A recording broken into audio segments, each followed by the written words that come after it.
मंगलम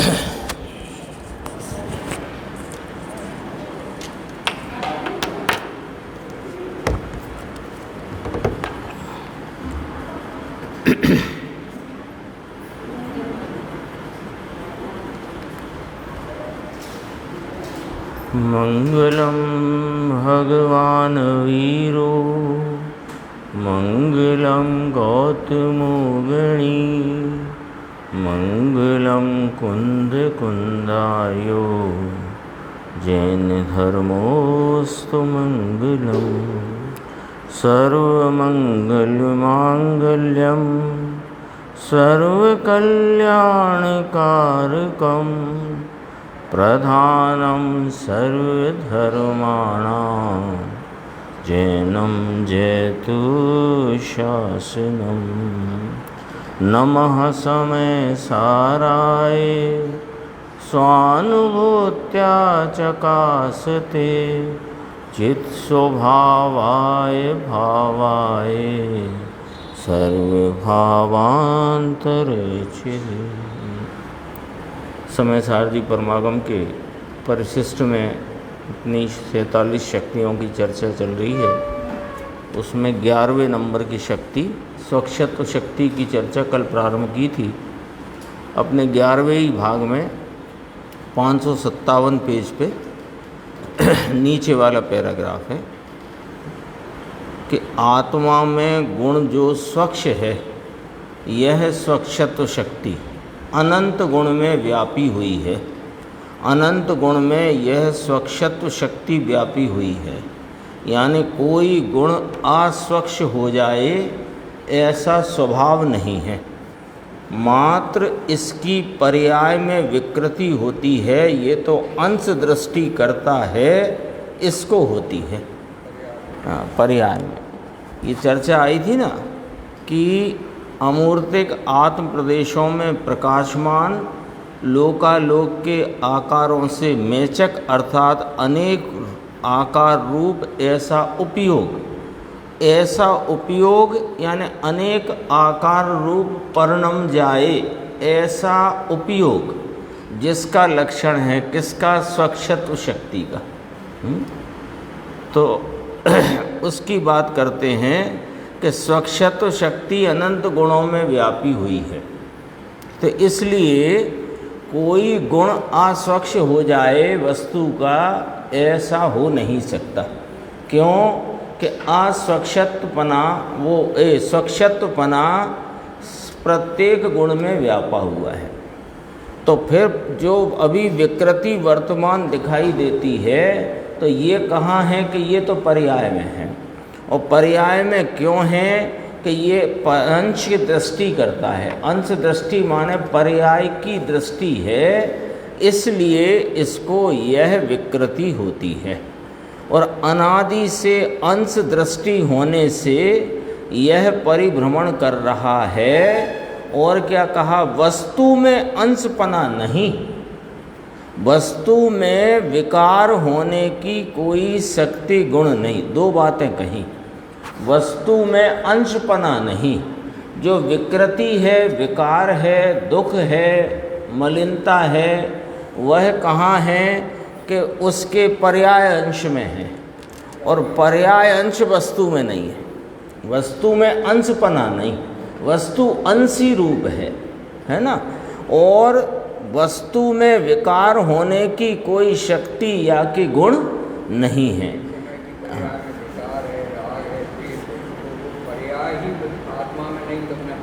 हाँ, वस्तु में अंशपना नहीं। फिर कहा दूसरा पॉइंट, एक एक करके देखना कि पहले ही कहा कि आत्मा में स्वक्षत्व शक्ति है। उस स्वक्षत्व शक्ति के कारण यह आत्मा का कोई गुण अस्वच्छ हो जाए ऐसा नहीं है। एक बात हुई। फिर ये जो पर्याय में मलिनता है, जो पर्याय में विकृति है, वो कहाँ से आई है कि वह विकृति होने का कोई गुण स्वभाव शक्ति आत्मा में नहीं है। तो यह विकृति कहाँ है कि विकृति एक समय की पर्याय रूपी अंश में है। और क्यों है कि यह जीव अनादि से अपने अंशी की दृष्टि तो करता नहीं और एक समय के पर्याय रूप अंश पर ही इसने अपनापना आप रूपता करके बैठा है। पर्याय में पर्याय रूपता को ही श्रद्धा करके बैठा है। तो कहा, हाँ, कहा कि देखो अब वस्तु में अंशपना नहीं, पहला पॉइंट, वस्तु में अंशपना नहीं का अर्थ क्या कि अंश नाम पर्याय, वस्तु में पर्याय नहीं, एक। दूसरी बात, वस्तु में विकार होने की कोई शक्ति या गुण नहीं, दो बात। तीसरी बात, ऐसे ही कर्म में भी कर्म की विकारी पर्याय होए, ऐसा कर्म में नाम परमाणु में भी गुण नहीं है। परमाणु भी स्वच्छ है, उसके क्या है, समझ में आया? दोनों बाजू माने जिसे निमित्त कहा उसमें भी नहीं और जो आत्मा है उसमें भी नहीं। यानी दोनों बाजू द्रव्य में विकार होने की कोई शक्ति नहीं आत्मा में, नहीं आत्मा के गुण में, नहीं परमाणु में। यानी परमाणु में विकार होने की शक्ति नहीं है। यदि परमाणु में विकार होने की शक्ति होए तो परमाणु विकार रूप कायम रहे, फिर तो वह तो ऐसा है नहीं, वो तो छुट्टा होते हो जाए। दरअसल परमाणु कभी विकार रूप परिणमते ही नहीं। वो तो स्कंद में जो अनेक प्रकार की अवस्थाएं और उनके परिणमन का जो संयोजन दिखता है, उसे हम कोई को मलिन कोई को निर्मल कहते जानते देखते हैं, है नहीं। तो इसमें कितनी बात कही इस पैराग्राफ में, ये स्वक्षत्व शक्ति के जोर की बात है कि मैं आत्मा त्रिकाल स्वक्षत्व शक्ति स्वरूप हूँ। उस स्वक्षत्व शक्ति के कारण मेरे तो वस्तु में कोई मलिनता हो सकती नहीं, हुई नहीं, होगी नहीं। वस्तु में कोई मलिनता हो सके ऐसा कोई गुण स्वभाव नहीं है, ये स्वक्षत्व शक्ति के कारण से। तो ये स्वक्षत्व शक्ति से अपने इस चैतन्य तत्व की महिमा बताते हैं, हाँ, कि ये स्वच्छ ही रहता है, त्रिकाल स्वच्छ रहता है। तो विकृति जो दिख रही है वो पर्याय का भाव है और पर्याय वस्तु में नहीं। एक बात, वस्तु में कोई गुण नहीं जो विकार करे।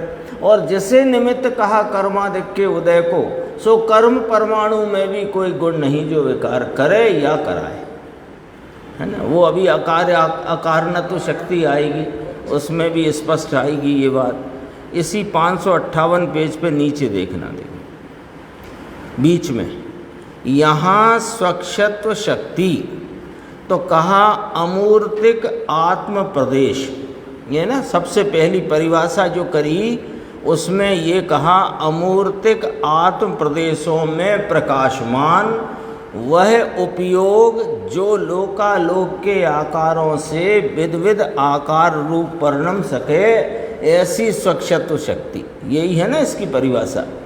तो यहाँ इसकी स्पष्टीकरण आता है, देखो स्वक्षत्व शक्ति माने अमूर्तिक आत्म प्रदेश में, है ना। तो इसमें रंग गंध रस स्पर्श तो नहीं, किंतु जिसमें राग और द्वेष पुण्य पाप विकार भाव नहीं, ऐसे अमूर्तिक आत्म प्रदेशों में प्रकाशमान, प्रकाशमान माने सदा प्रकाशमान, सदा प्रकाशमान। 11वीं शक्ति आई है ना, ये आत्म प्रदेश अमूर्तिक, इनके प्रदेशों में प्रकाशमान, ये प्रकाशमान है ऐसे अनंत गुण के प्रदेशों में। क्यों कि वे आत्मा अमूर्तिक वस्तु, उसका जो प्रदेश नाम विस्तार है वही अनंत गुण का विस्तार है। तो अनंत गुण के विस्तार में स्वक्षत्व विस्तृत है, स्वच्छपना उसमें फैला हुआ है, व्यापक है। तो देखो, अनंत गुणों के प्रदेशों में, अनंत अमूर्तिक आत्म प्रदेशों में, इसका अर्थ ही हुआ अनंत गुणों में प्रकाशमान, लोकालोक के आकारों से मेचक, लोकालोक को मेचक, मेचक क्यों कहा? अनेक प्रकार, लोकालोक है ना, तो उसमें जाति से 6 द्रव्य हैं, संख्या से अनंत हैं, उनकी विध विध रूपता की पर्यायें हैं, वे सब का आकार रूप यहाँ उपयोग परिणमता है, आकार के अनुरूप। तो उपयोग के परिणमन में उन आकारों के अनुरूपता से परिणमन होने पर वह अनेक प्रकार का मेचकपना होता है। कहाँ? उपयोग में। जैसे दर्पण लगा है, तो दर्पण वस्तु है, स्वच्छता उसका स्वभाव है, तो दर्पण के चप्पे चप्पे पर वह स्वच्छता पसरी हुई है कि नहीं? तो उस स्वच्छता के परिणमन में वो सामने के जो भी पदार्थ हैं उनके आकारों के अनुरूप यहाँ झलकन रूप परिणमन होता है, जिसे यहाँ उपयोग कह रहे हैं उसे अपन झलकन कहो। तो वहाँ झलकन रूप परिणमन होता है, तो वो जो झलकन रूप परिणमन है वो स्वच्छता का भाव है, स्वच्छता का भाव है वो, क्योंकि वो सब कुछ, अग्नि, पेड़, दरवाज़ा, खिड़की, व्यक्ति, कोई भी गाय बैल कुछ हो, वो जो कुछ भी यहाँ दर्पण में झलका, तो दर्पण में झलका वो झलकन जो है वो उसकी स्वच्छता का परिणमन है। स्वच्छता है तो झलकन है ना वो। ऐसे तो अब कहेंगे दर्पण के संदर्भ से कि दर्पण के सर्व प्रदेशों में प्रकाशमान ऐसी झलकन जिसमें सामने के बिंबों के आकार के अनुरूप विविध आकार रूप परिणमित झलकन हुए, ऐसी स्वच्छता। मेचक कहो, अनेक आकार कहो, विविध आकार कहो, ऐसे यह आत्मा उपयोग स्वरूपी है ना, ये उपयोग स्वरूपी आत्मा स्वच्छत्व से भरपूर है। इसका उपयोग इसके समस्त अमूर्तिक आत्म विस्तार, आत्म प्रदेश, आत्म क्षेत्र में स्वच्छत्व भाव से रहा हुआ है। तो वह स्वच्छत्व के कारण से उपयोग का इस प्रकार परिणमन है कि वह सब आलोकालोक के वस्तुओं के आकार रूप परिणमित हो जाए, ऐसी स्वच्छता का भाव इस आत्मा में पड़ा। अब अपन यहाँ प्रश्न कर दो कि भाई ये ज्ञान शक्ति की बात हो गई तो फिर इसकी क्यों करी? अब वस्तु ही ज्ञान स्वभावी है, उसकी अनेक अनेक प्रकार से चर्चा आती है। सर्वज्ञत्व पने भी आती है, ज्ञान पने भी आती है, दर्शन पने आती है, तो फिर सर्वदर्शित्व पने भी आती है, और उपयोग ये भी दर्शन ज्ञान का परिणमन है। ये स्वच्छत्व रूप है, यहाँ पर ये कहा। अभी प्रकाशत्व रूप कहेंगे आगे आगे, है ना, स्वयं संवेदनमयी प्रकाशत्व शक्ति। हाँ, अब इसमें भी प्रकाशमान हो गया, पर वहाँ क्या कहना है, यहाँ क्या कहना है? यहाँ ये कहना है कि परिणमती उपयोग की दशा जिसमें लोकालोक के आकारों के अनुरूप यह उपयोग स्वतः परिणमता है, ऐसी इसकी स्वच्छता की शक्ति। अब इस स्वच्छता की शक्ति का भरोसा कब हो अपने को? कि जब इस चैतन्य परमात्मा को उपयोग विषय बनाए तो उसमें अनंत गुणों की, अनंत शक्तियों की पवित्रता, निर्मलता का प्रगट परिणमन होए, वेदन में आए, तो स्वच्छता का विश्वास हो। ऐसे अपन कहें कि 11वीं शक्ति स्वच्छता की शक्ति, ऐसे नहीं। ये तो अपने स्वरूप को विषय बनाते हुए उपयोग में स्वच्छता रूप शक्ति या स्वच्छत्व शक्ति का परिणमन होए तो स्वच्छता शक्ति का विश्वास आए। देखो, लोकालोक ये है ना, अनेक प्रकार, वास्तव में तो लोकालोक है, उसका यहाँ पर्याय में ज्ञान वर्ते, ऐसा पर्याय का स्वभाव है। पर्याय में लोकालोक से विकार होए, ऐसा इसका स्वभाव नहीं। लो, क्योंकि ये आत्मा कौन है? आत्मा ज्ञायक है कि रागक है ना? ज्ञायक है। सिद्ध परमात्मा विराजते हैं सादी अनंत काल, तो वे ज्ञायक पने विराजते हैं, राग का तो वहाँ अभाव हो गया है। तो इसमें ये उपयोग में उपयोग रूप परिणमे, ऐसा तो इसके पर्याय का स्वभाव है। और उस उपयोग में लोकालोक के सर्व पदार्थों के आकार जानने में आए, ऐसा इसका ज्ञान का स्वभाव है। लेकिन राग रूप परिणमे, ऐसा तो वस्तु का स्वभाव ही नहीं। पॉइंट ये पकड़ना है, क्योंकि राग को तो मलिन कहा और बात स्वच्छत्व की चल रही है।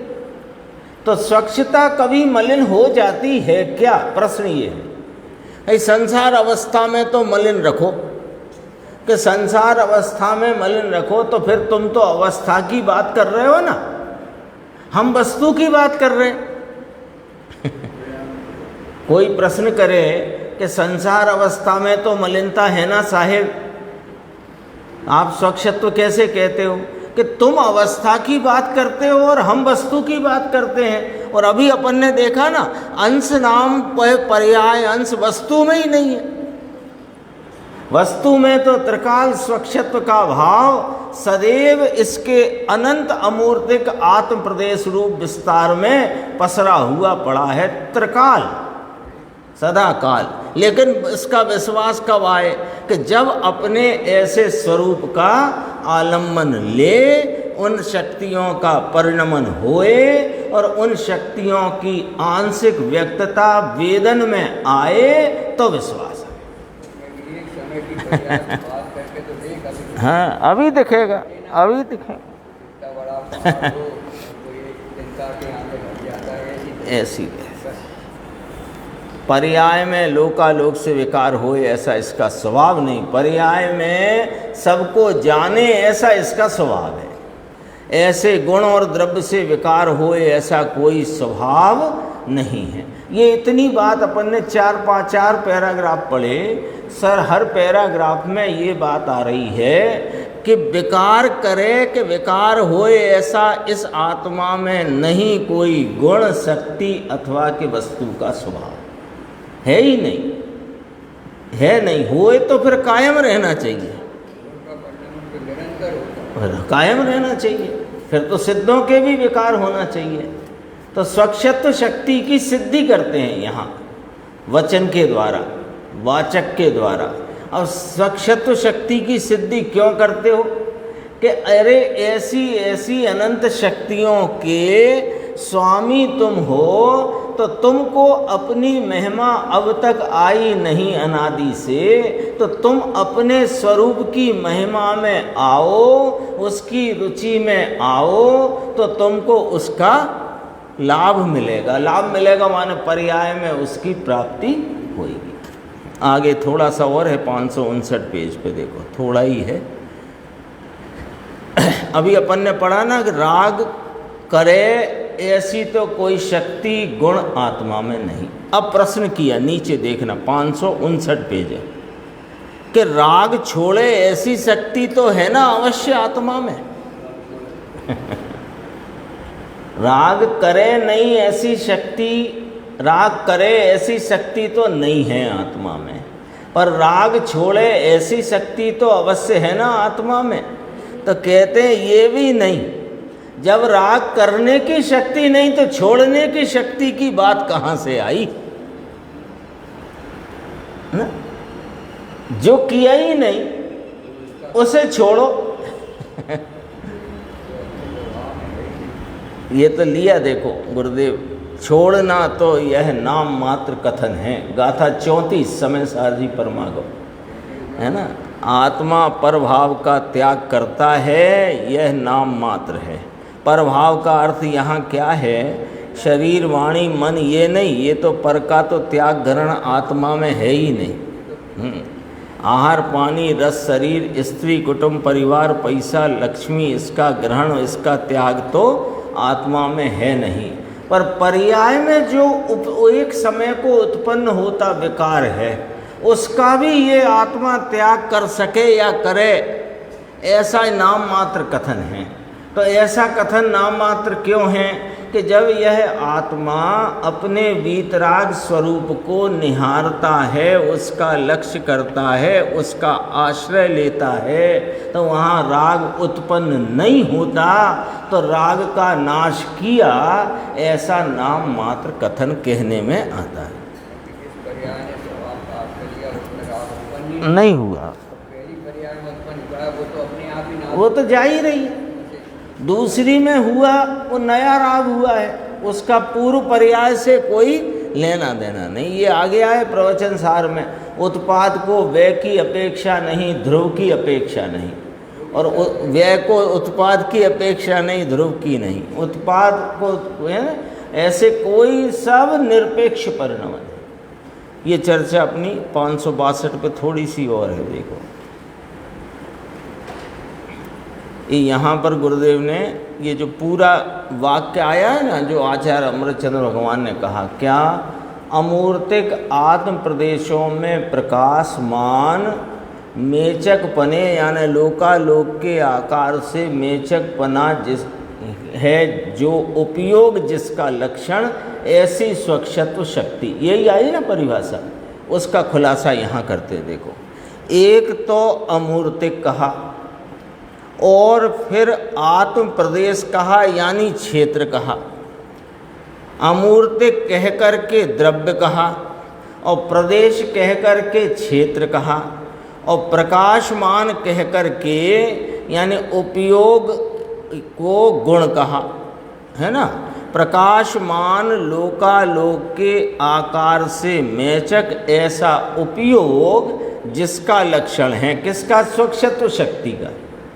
तो गुण और पर्याय दोनों ये कहे, क्या कहा, द्रव्य कहा, क्षेत्र कहा और उसके गुण पर्याय दोनों कहे, है ना। तो कैसे कहे, पर्याय कैसे कहे, उपयोग गुण कहा और प्रकाशमानता उसकी पर्याय कही और आत्म प्रदेश उसका क्षेत्र कहा और अमूर्तिक द्रव्य कहा।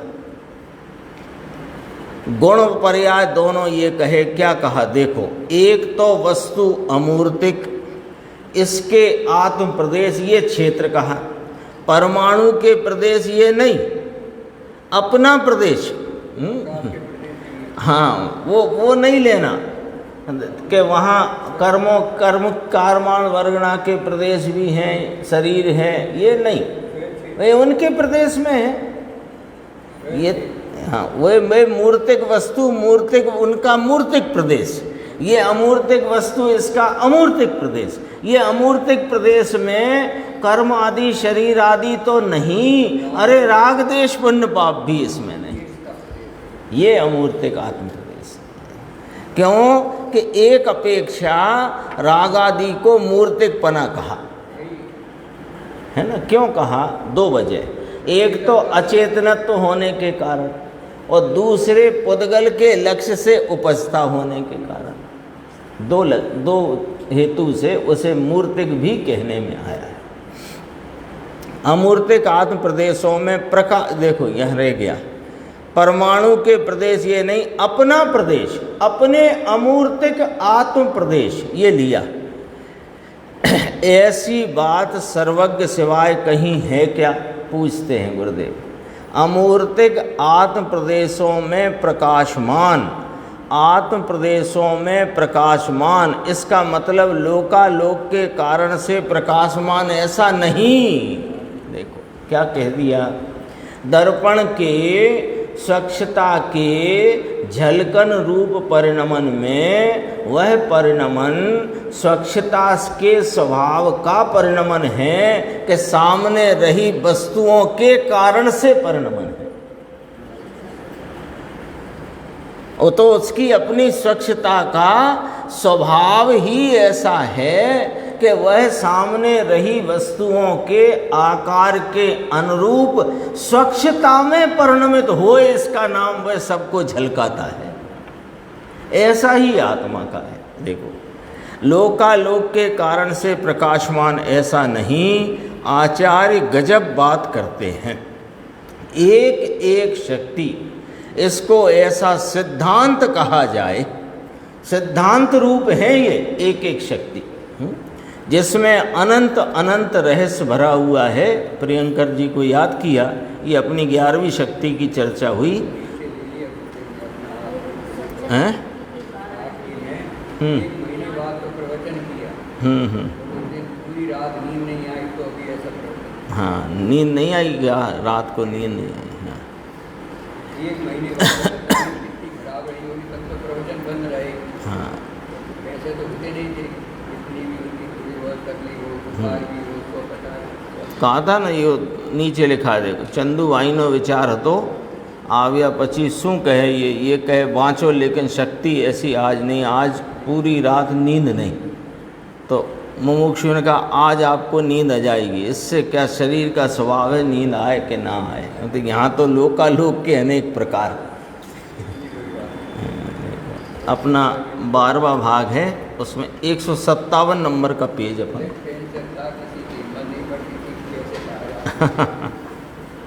आखिरी में जब दोपहर के प्रवचन को जाना था तो कहा ठीक है, ये शरीर का परिणाम है, अपन प्रवचन ऐसा कहते। आखिर तक भी उन्होंने और जिसका स्वाद ठीक नहीं रहा हो, हाँ, और प्रवचन में पूरा उत्साह है, ये सबसे कहीं स्खलन नहीं अपने को मालूम ही ना पड़े। हाँ, 1 महीने बाद प्रवचन हो रहा है, बीमारी की बात, हाँ, दूसरे दिन से फिर प्रवचन बंद हो गए। हाँ, फिर बंद हो गए। ऐसी स्थिति में प्रवचन, अभी अपन जो प्रवचन, जिन शक्तियों का जो प्रकरण चल रहा था, इसके पहले अनेकांत का जो परिशिष्ट चल रहा था, वो सन 1980 के प्रवचन थे, है ना, आखिरी के। अब अपना जो प्रकरण ये आगे बढ़ा है, ये 77 के प्रवचनों से आगे बढ़ता है, 77 के। देखो 12वीं शक्ति 157 पेज, 12वां भाग 157 पेज निकाल लो, मिल गया 157 निकाल लिया, 12वां भाग 12वीं शक्ति है। स्वयं प्रकाशमान विशद स्वय संवित्तिमयी प्रकाश शक्ति। लो, इसमें भी प्रकाशमान कहा, 11वीं में भी प्रकाशमान कहा। वहाँ क्या कहा था, अमूर्तिक आत्म प्रदेशों में प्रकाशमान, लोकालोक के आकारों से मेचक, ऐसा उपयोग जिसका लक्षण है, ऐसी स्वक्षत्व शक्ति। अब यहाँ क्या कहा, यहाँ क्या कहना है कि स्वयं प्रकाशमान विशद, विशद नाम स्पष्ट होता है, विशद स्वय संवित्तिमयी प्रकाश शक्ति। देखो अर्थ हिंदी नीचे इसी में, स्वयं प्रकाशमान विशद नाम स्पष्ट, ऐसे स्वय संवेदनमयी स्वानुभवमयी प्रकाश शक्ति। लो, ये आत्मा में एक प्रकाश शक्ति ऐसी है कि जिसके कारण से यह आत्मा अपने वर्तमान उपयोग दशा में प्रत्यक्ष स्वय संवेदन रूप प्रकट होए, यानी उसका प्रत्यक्ष संवेदन किया जा सके, ऐसी शक्ति बड़ी है आत्मा।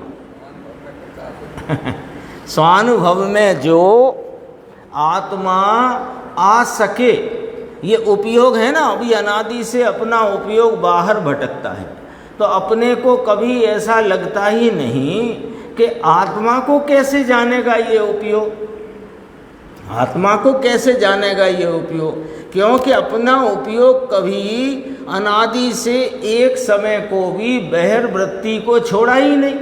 तो बाहर के जो यह प्रकट विषय हैं, जो कुछ भी मूर्तिक पदार्थ, इनको जानता, ये जो अपन धर्मास्ति अधर्मास्ति आकाश काल जानते हैं ना, ये तो मूर्तिक पने जानते हैं, शब्दों से जानते हैं ना, वाणी से जानते हैं, तो वाणी भी मूर्तिक और लिखावट भी मूर्तिक, कान में पड़े के आँख से जानो, वो सब मूर्तिक में गया है ना, क्योंकि 5 इंद्रिय के विषयों में ही गया ना वो, तो मूर्तिक हुआ।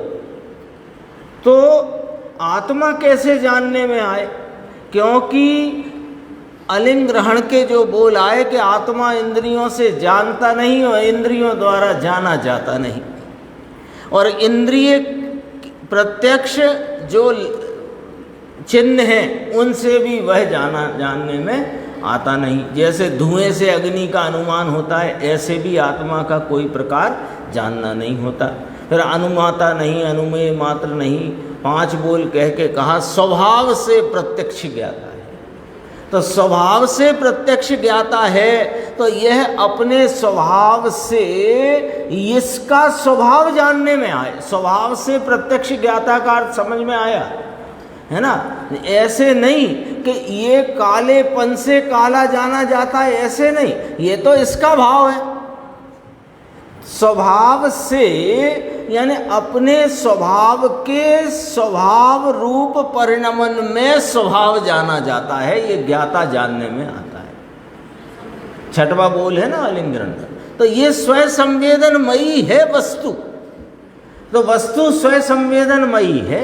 यह वस्तु स्वयं जब उपयोग स्वयं को विषय बनाए तो यह प्रत्यक्ष संवेदन में आ सके, ऐसा वस्तु में एक प्रकाश शक्ति नाम का भाव पड़ा हुआ है, ये कहना है।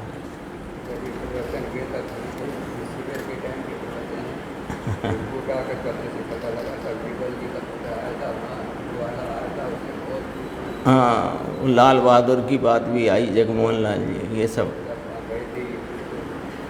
देखो इसमें गुरुदेव का खुलासा पकड़ गए ना, अपने पॉइंट पकड़ लिया ना। अपने को इतनी चर्चा यहाँ करनी है कि यहाँ कहना क्या है, सिद्ध क्या करना है, वो पॉइंट पकड़ना है। तो वो पकड़ में आया ना भाई साहब, क्या कि प्रकाश शक्ति किसको कहा?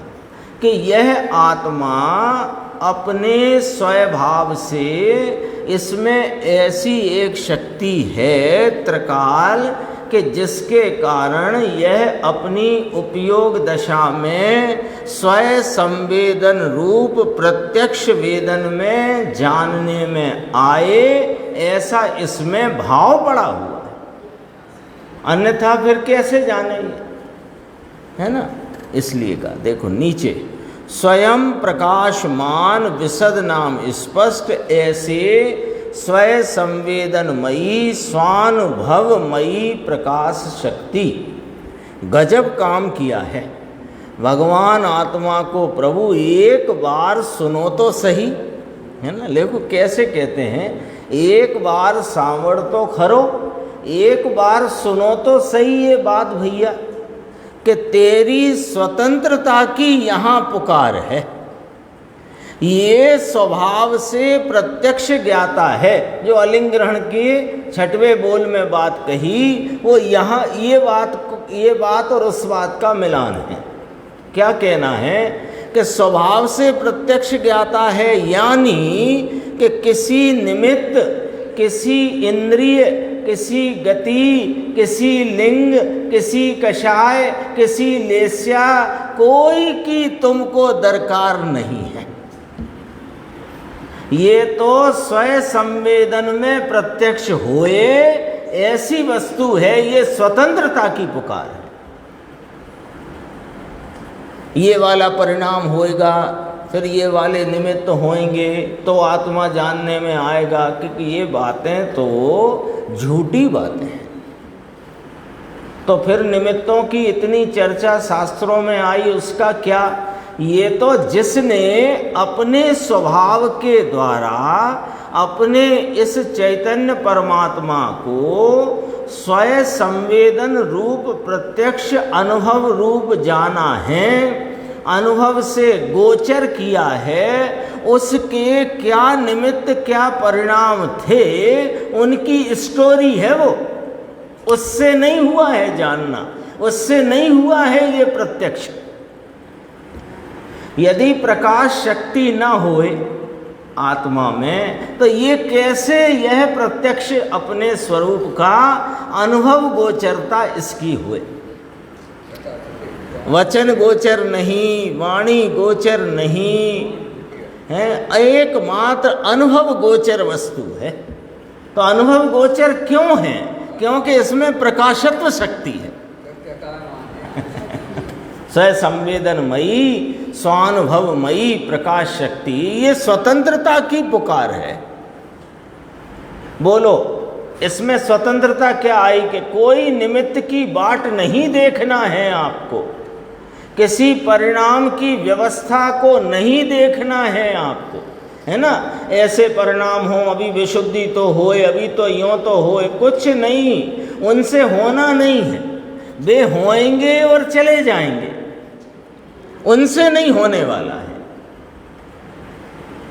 स्वतंत्रता की पुकार है। इसमें क्या स्वतंत्रता है? अरे तुम तुम्हारे स्वभाव से ही स्वयं को, इसमें देखो, स्वयं प्रकाशमान स्पष्ट ऐसे स्वानुभवमयी प्रकाश शक्ति, ऐसी शक्ति मुझ में त्रिकाल पड़ी है। इससे मैं अपने स्वभाव से ही अपने को अपनी पर्याय में प्रत्यक्ष वेदन कर सकता हूँ। ऐसी शक्ति मेरे में त्रिकाल विद्यमान है। ये वाला भाव गजब का भाव है। देखो, दुनिया माने ना माने इसके साथ कोई संबंध नहीं है ना। कोई माने ना माने, अरे हाँ ऐसे होता होगा, आपने तो कह दिया सात स्वाध्याय से आत्मा नहीं मिलता, आपने कह दिया सत्संग से आत्मा नहीं मिलता, आपने कहा देवशास्त्र गुरु से आत्मा नहीं मिलता, आपने कहा वाणी से आत्मा नहीं मिलता, आपने कहा उपदेश से आत्मा नहीं मिलता। लोग कहें ऐसा होता है, मत मानो भाई, तुम्हारी मर्जी, स्वतंत्र हो इसमें भी आप। सत को संख्या की जरूरत नहीं है। बहुत मानेंगे तो यह सत्य होएगा और थोड़े मानेंगे तो असत्य होएगा, ऐसा कुछ नहीं है भाई। क्या कहते हैं कि प्रभु तेरे में ऐसी एक शक्ति है कि स्वयं अपने से प्रकाशमान स्पष्ट आत्मा प्रकाश शक्ति के कारण से अपने में प्रत्यक्ष अपना स्वयं संवेदन ज्ञान नाम जानना होता है, वह प्रकाश शक्ति के कारण से है। लो, आत्मा प्रत्यक्ष स्वयं से स्वयं प्रत्यक्ष होता है। देखो, ये आया प्रा माने स्वयं, सम माने प्रत्यक्ष, वेदन होता है। ऐसी ये शक्ति है। इसका मतलब क्या निकला कि ये राग की अपेक्षा से यहाँ प्रत्यक्ष वेदन होता है, ऐसा नहीं है, और निमित्त की अपेक्षा से प्रत्यक्ष वेदन होता है, ऐसा नहीं है। अपने में प्रकाशत्व शक्ति, प्रकाश शक्ति है, उसके कारण से यह आत्मा स्वयं को स्वयं में, स्वयं के उपयोग में प्रत्यक्ष सम नाम प्रत्यक्ष वेदन में आता है, जानने में आता है। एक कितनी गजब की बात है। इसमें निर्भरता हुई कि ना हुई, किसी निमित्त की आवश्यकता नहीं है, किसी राग की आवश्यकता नहीं। कहा कि नहीं कहा, 158 पेज प्रथम पंक्ति, ये राग की अपेक्षा से यहाँ प्रत्यक्ष वेदन होता है, ऐसा तो नहीं है। निमित्त की अपेक्षा से प्रत्यक्ष वेदन होता है, ऐसा भी नहीं है। तो फिर कैसे होता है कि प्रकाश शक्ति के कारण से होता है। कहते हैं जरी सूक्ष्म बात है भगवान। सूक्ष्म क्यों है कि इसने अब तक ये ही माना जाना है कि कोई प्रकार का राग वह मुझे मदद करेगा, उससे मेरे को आत्मा जानने में आएगा। लब्धियों की चर्चा चलती है ना, तो बहुत लोगों के प्रश्न आते हैं, करण लब्धि में कैसा परिणाम होता है। मैं तुम्हें परिणाम की क्या चिंता है? करण लब्धि में कैसा परिणाम होता है तो शुभ भाव, शुद्ध तो नहीं है, तो कैसा होता होगा? ज्ञानी को ऐसे कई प्रश्न आते हैं। एक ऐसा प्रश्न आया, ज्ञानी को अनुभव के पहले कैसा लगता है? तुम्हें अनुभव और उस आत्मा से मतलब है कि पहले वाले परिणाम से मतलब है। यही तो गाड़ी अटक रही है अपनी। वो परिणाम पहले कैसा होता है, ये परिणामों से नापना चाहता है कि मैं कहां तक पहुंच गया। तो क्या तुम कहीं नहीं पहुंचे। एक अपना ध्रुव चैतन्य एक रूप सदृश सदृश रहता अनंत गुणात्मक अनंत शक्तियों का पुंज अभेद अखंड वस्तु है। इसकी महिमा में रहना, इसकी महिमा का पोषण करना और इसकी रुचि में रहना, इसकी धगस में रहना, जब कार्य होना होगा तो ये स्वयं अपनी प्रकाशत्व शक्ति के परिणमन में वह प्रत्यक्ष वेदन में आ जाए।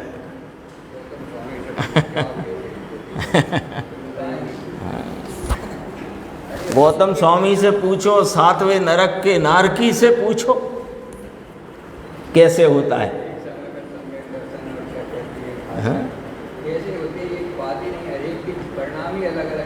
ये प्रश्न ही वास्तव में सच कहें तो तुम्हारी पामरता का सूचक है कि तुम्हें अपने इस प्रभु पने की तो कदर है नहीं, और वो पामर जो परिणाम है एक शुभ राग का, उसकी कदर करके वो कैसा होता होगा। मिलते ही नहीं है किसी के परिणाम, किसी के नहीं मिलते। यहाँ मान लो लाइन से 11 मुनिराज बैठे हों और एक साथ सब 6वें गुण स्थान से 7वें में जाएं कदाचित, तो कौन का पहले क्या परिणाम था मिलान नहीं होता है। हाँ, खुद के नहीं होता, यानी सबके अलग अलग परिणाम। ऐसा प्रश्न भी आया बहनश्री के पास, उसका जवाब भी आया। देखो अपन चलते हैं 159 पेज पे, जरा वो 6वें बोल की चर्चा गुरुदेव ने याद करी, बीच में है। इसमें 6ठा बोल किसमें, अलिंग ग्रहण 172 गाथा प्रवचन सार अलिंग ग्रहण में जान अलिंग गहणम, तो अमृतचंद्र आचार्य ने एक शब्द उसका सूत्र का लिया, जान अलिंग गहणम। इसमें से 20 अर्थ कहा कि इसमें अनेक अर्थों की प्रतिपत्ति होती है जिसमें 20 कहे। देखो उसका 6वां बोल ऐसा है कि आत्मा अपना स्वभाव, शुद्ध स्वभाव, पुण्य पाप से नहीं भैया, क्योंकि पुण्य पाप स्वभाव है ही नहीं। इंद्रिय देखो, शुद्ध स्वभाव पुण्य पाप से नहीं, इंद्रिय से नहीं, यह शुद्ध स्वभाव से जानने में आए ऐसा यह प्रत्यक्ष ज्ञाता है। याद आया 6वां बोल, 5 बोल आ गए। इंद्रियों के द्वारा जानता नहीं, इंद्रियों से जाना जाता नहीं, इंद्रिय प्रत्यक्ष चिन्ह का भी के द्वारा जानने में आता नहीं, फिर अनुमाता नहीं, अनुमेय नहीं, और फिर कहा कि यह तो स्वभाव से प्रत्यक्ष ज्ञाता है, यानी राग से नहीं, इंद्रिय से नहीं, शुद्ध स्वभाव से जानने में आए ऐसा यह प्रत्यक्ष ज्ञाता है। ये शक्ति की बात है, प्रकाश शक्ति की। मुमुक्षु का प्रश्न, आत्मा प्रत्यक्ष ज्ञाता है साहेब ये प्रकाश शक्ति के कारण से, ऐसा प्रश्नवाचक प्रश्न पूछा है। उत्तर, ये प्रकाश शक्ति का स्वरूप है। ये प्रकाश शक्ति आत्मा में है, उसके कारण यह अपने स्वभाव से प्रत्यक्ष जानने में आए ऐसा यह ज्ञाता, प्रत्यक्ष ज्ञाता है। बापू भगवान, यह तो परमात्मा त्रिलोकनाथ के वचन हैं। ये महापुरुषों के वीतराग के वचन का नकार नहीं होता प्रभु। हाँ, इसका नकार नहीं किया जाता। नीचे लिया उदाहरण। हाँ, देखो लोक में अपने लड़के को कोई कन्या दी हो, है ना, एक ही लड़का हो, पैसा वाला हो, कन्या दी हो तो 50-100 कन्या नरियल लेकर आए, हमारी कन्या के साथ सगाई करो, तो क्या कहते हैं, सगपण, सगाई करो। इसमें बड़ा करोड़पति हो, इसकी कन्या जरा मोली पतली हो, कमज़ोर पतली, बहुत रूपाली ना हो, तो भी ये करोड़पति की कन्या पास करे। क्योंकि कन्या लगन में 5-25 लाख लाएगी और इसका बाप मर जाएगा तो सब फिर विरासत में भी मिल जाएगा। तुम्हारा काम बताते हैं, कहते हैं तुम इसी चक्करों में रहते हो ना। ऐसे ये भगवान आत्मा सर्वज्ञ परमात्मा की कहन माने उनका कहा कहना, ये कहन को स्वीकार करो भैया, ना मत पाड़ो।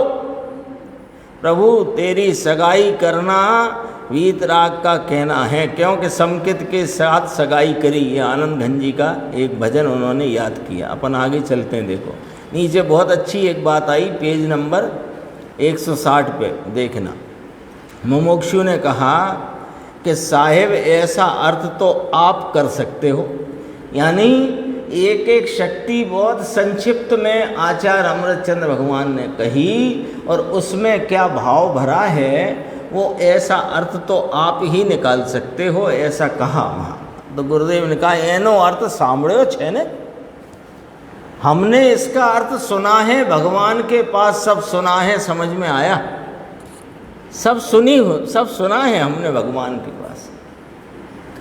तब कहते हैं ऐसे भगवान के पास सुना है, फिर यहाँ आ गए, फिर स्वरूप का अनुभव किया है, उस अनुभव में सारा संचेतन स्वय संवेदन अनुभव गोचर आत्मा को किया और सुना भी है, दोनों ही बातें कही। आगे देखना इसी में 161 कहते हैं स्वयं प्रकाशमान। स्वयं कहते क्या अर्थ निकल करके आ गया, पर की अपेक्षा है ही नहीं, है ना। अभी मान लो मैं बाहर जाता हूँ, आपने कहा आओ मैं हाथ पकड़ लेता हूँ, तो मैंने कहा नहीं मैं स्वयं चला जाऊँगा। इसका क्या मतलब निकला कि मुझे आपके सहारे की अपेक्षा नहीं है, मैं चला जाऊँगा, ऐसा ही अर्थ है ना। तो स्वयं का अर्थ स्वयं कहते पर की अपेक्षा है ही नहीं, समझ में आया। अपना अनुभव करने में राग और व्यवहार की अपेक्षा है ही नहीं। किसने कहा कि प्रकाशत्व शक्ति कह रही है। इतना तो अपने अभी आए ना, वीतराग के वचनों की नाना पाड़ो प्रभु। वीतराग संत वीतराग सर्वज्ञ कहते हैं कि तेरे में एक प्रकाश शक्ति नाम की शक्ति वो त्रिकाल पड़ी हुई है, जो स्वयं ही अपने स्वरूप का स्वय संवेदन करे, ऐसी शक्ति इसमें पड़ी। ये वाली बात कही तो फिर ना पाड़ो, तो फिर किसकी ज़रूरत है। राग की और व्यवहार की कितनी ज़रूरत है कि बिल्कुल ज़रूरत नहीं है। लिखा कि नहीं लिखा, राग अनुभव अपना अनुभव करने में राग और व्यवहार की अपेक्षा है ही नहीं, ऐसा कहते हैं। अपने आनंद का प्रत्यक्ष अनुभव करना ये स्वयं अपनी शक्ति है, अपनी शक्ति है। इसमें कौन कराएगा अनुभव? गुरुदेव कराएंगे। उनकी ये वर्ड टू वर्ड जो प्रवचन की पुस्तक है ये कराएगी, सीडी में जो उनकी वाणी खिरती है वो कराएगी। कौन कराएगा अनुभव? अपनी शक्ति। समझ में आया? सुबह तो कहा ना जरा कठिन तो है। 60वें कलश को यहाँ जरा लिया है, देखो 60वां कलश समय सार का, कि ऐसा अनुभवना बहुत ही कठिन है। कठिन क्यों कहते हो?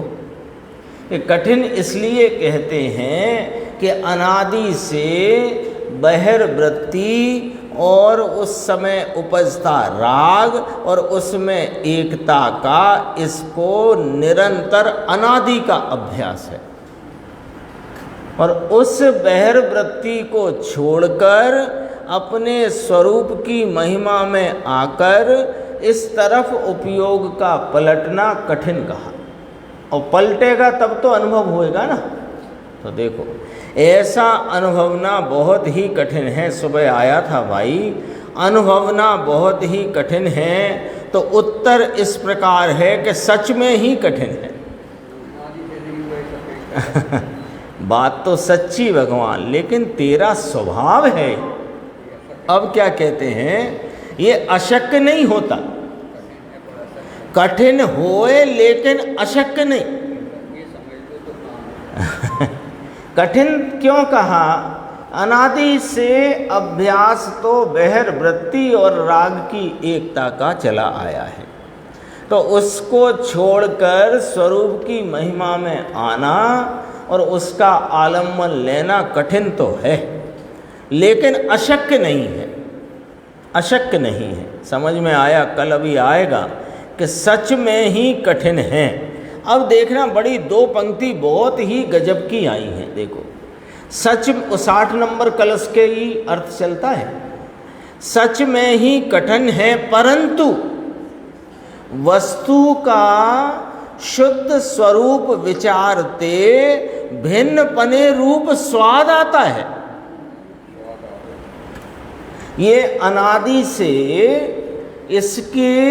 इसने राग का ही वेदन किया और उसकी कलुषितता कसैले स्वाद का ही इसने अनुभव किया। अनुभव किया माने उसी का स्वाद लिया है, कसैला ही स्वाद लिया है इसने सदैव।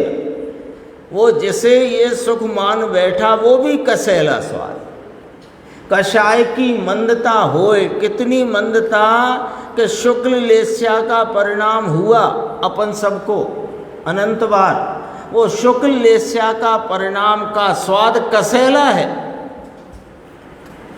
और जब इस शुद्ध स्वरूप का विचार करे, विचार का अर्थ ऐसा नहीं है विचार बौद्धिक विचार, शुद्ध स्वरूप का विचार करते यानी शुद्ध स्वरूप का आलम्बन लेते, इसे भिन्न पने रूप स्वाद आता है। ले, एक तो ये कथन आता है कि इस आनंदमयी आत्मा का आलम्बन लेते अतीन्द्रिय आनंद का स्वाद आता है। तो अब इसको समझ में नहीं आता कि अतीन्द्रिय आनंद क्या होता है। तो कोई कोई को ऐसा लगने लग गया कि हम ये इतनी ऊंची बात पढ़ते सुनते हैं तो हमको आनंद आता है, तो हमको आनंद लगता है, अच्छा लगता है। अच्छा लगता है वह कषाय की मंदता है, वो आनंद नहीं है।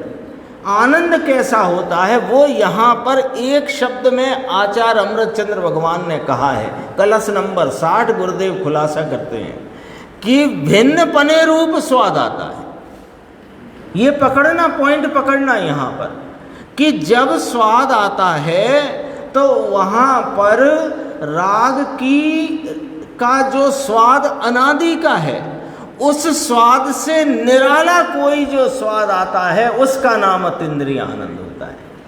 एक देखो गुरुदेव का मिल जाता है तो मैं पढ़ के बताता हूँ, 2 मिनट लगेंगे पर वो इससे मिलती जुलती बात है इसलिए।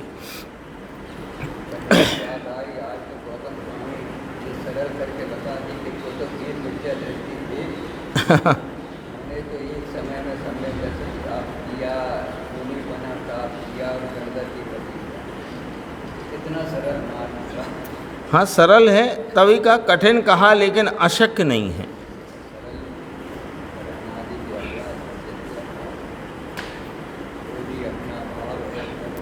देखो ये एक प्रश्न उत्तर है गुरुदेव का, फिर गायब हो गया।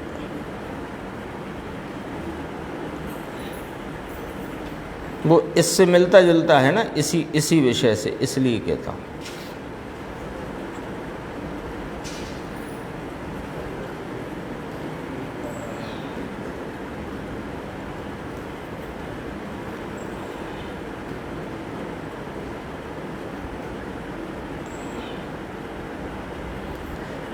देखो, स्वभाव सन्मुख होने के लिए मैं शुद्ध हूँ, ज्ञायक हूँ इत्यादि चिंतन करते करते कुछ अपूर्व आनंद का स्वाद आता है, तो क्या वह आनंद अतीन्द्रिय है अथवा कि कषाय की मंदता का है, इसका निर्णय कैसे हो?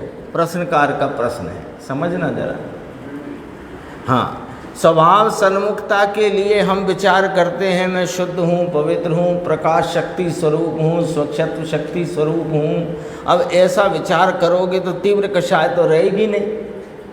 तो तीव्र कषाय नहीं रहती तो आकुलता घटती है। कषाय की तीव्रता में आकुलता अधिक होती है, कषाय की मंदता में आकुलता कम होती है। तो अब हम ये निर्णय कैसे करें कि साहब ये आनंद अतीन्द्रिय है कि कषाय की मंदता का? तो उत्तर उसका बहुत गंभीर देखो। चिंतवन में कषाय की विशेष मंदता होने पर उसे आनंद मान लेना तो भ्रम है, वह वास्तविक अतीन्द्रिय आनंद नहीं है। तो अतीन्द्रिय आनंद की पहचान बता दो। तो वो कहते हैं कि अतीन्द्रिय आनंद, फिर गायब हो गया बीच में, हाँ मिल गया। अतीन्द्रिय आनंद का स्वाद आने पर तो राग और ज्ञान की भिन्नता प्रतीति में आती है। इस अतीन्द्रिय आनंद का क्या कहना अलौकिक है। कैसा है कि जो अब तक आ रहा था ना, वो सब राग का कसैला स्वाद था। भले कषाय की मंदता में जो वेदन होए, लेकिन जब ये स्वरूप का आलम्बन लेता है तो वह राग की भिन्नता वाला स्वाद आता। वो राग की भिन्नता वाला स्वाद है, उसे अतीन्द्रिय आनंद कहते हैं। उसमें राग की भिन्नता का प्रकटपना होता है उस आनंद के साथ, यानी वहाँ भिन्नता का बोध होता है ना, तो भिन्नता के बोध के साथ प्रकटा आनंद वह राग के स्वाद से निराला होता है, राग की भिन्नता वाला होता है। देखो आगे और कहा, सच्ची